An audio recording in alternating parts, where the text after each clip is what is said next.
भी अतिथि जन हैं उनको भी प्रणाम करना चाहूँगी और आप सभी का एक बार पुनः स्वागत है राष्ट्रीय स्वयंसेवक संघ के इस भव्य कार्यक्रम में। जैसा कि हम सभी जानते हैं कि राष्ट्रीय स्वयंसेवक संघ RSS के 100 वर्ष पूर्ण हुए और 100 वर्ष पूर्ति पर उन्होंने एक विशेष प्रकार का कॉन्सेप्ट हमारे मध्य में रखा, पंच परिवर्तन। आज उसी पंच परिवर्तन को विषय बनाते हुए मैं कुछ बातें यहाँ पर रखना चाहूँगी।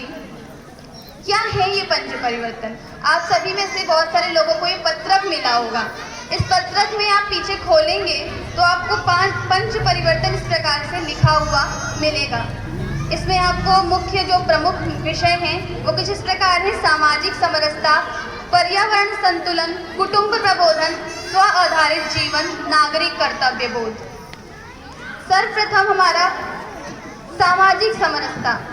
हम सदैव उस संस्कृति से आते हैं जहाँ पर अद्वैत वेदांत की बात होती है।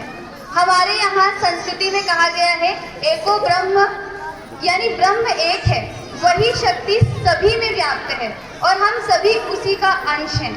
जब हम इस प्रकार की बातें करते हैं तो हमारे यहाँ भेदभाव बहुत दूर है। कुछ तथाकथित लोगों के द्वारा, कुछ आक्रांतियों के द्वारा हमारे यहाँ कुछ इस प्रकार की कुरीतियाँ कुछ समय के लिए आ गई, परंतु आज आवश्यकता है कि हम पुनः उस एकत्व की भावना को, उस जो शंकराचार्य, आदि शंकराचार्य जी के द्वारा दिया गया उस अद्वैत सिद्धांत को हम समझें और अपने जीवन में अपनाएं। किसी के बीच में भी जो भेदभाव है उसको दूर करते हुए, क्योंकि आज हम सभी ने सुना होगा संगठन में शक्ति है। संगठन में शक्ति किस प्रकार होगी? जब हम सभी संगठित होंगे। हमारे सभी लोगों का एक मंदिर होना चाहिए, एक शमशान होना चाहिए।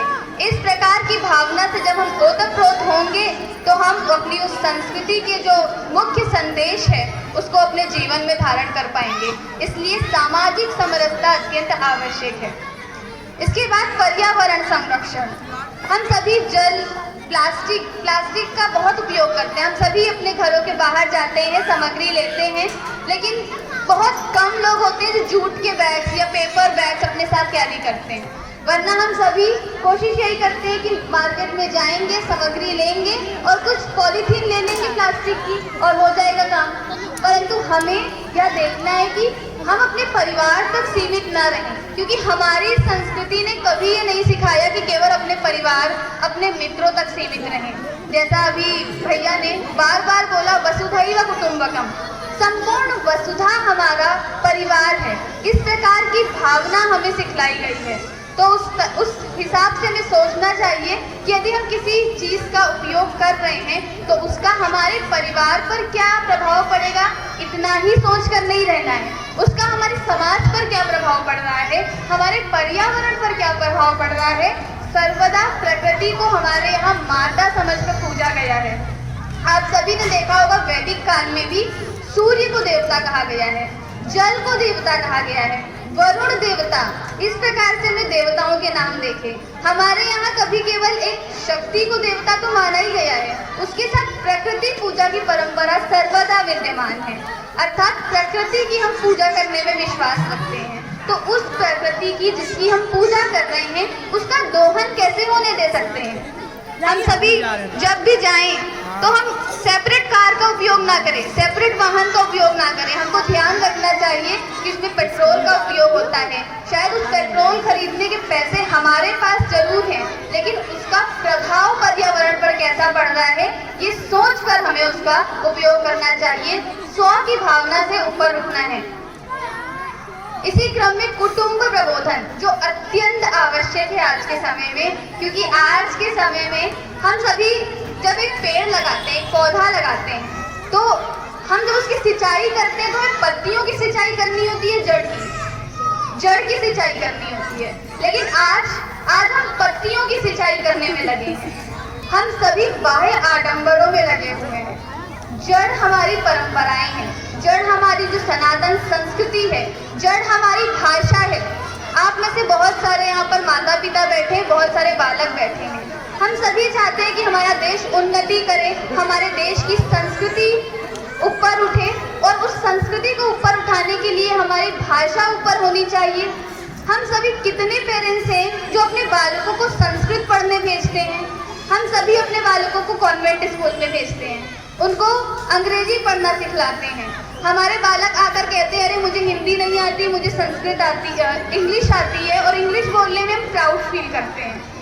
क्या हमें ये अंग्रेजी भाषा हमें सीखनी चाहिए, उसका उपयोग भी करना चाहिए, परंतु केवल अंग्रेजी बोलनी और हिंदी बोलने में हमें शर्म आने लगे और संस्कृत भाषा से हम दूर होने लगे, तो ऐसा हमें नहीं होने देना चाहिए।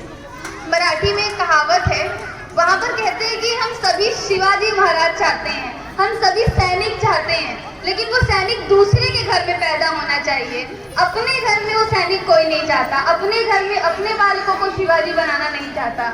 तो आज सभी पेरेंट्स से यही निवेदन रहेगा कि इस पर्यावरण को बचाना है और कुटुंब प्रबोधन के माध्यम से अपने बालकों को शिवाजी बनाना है, अपने बालकों को संस्कृत पढ़ाना है, अपने बालकों को भगवत गीता पढ़ाना है।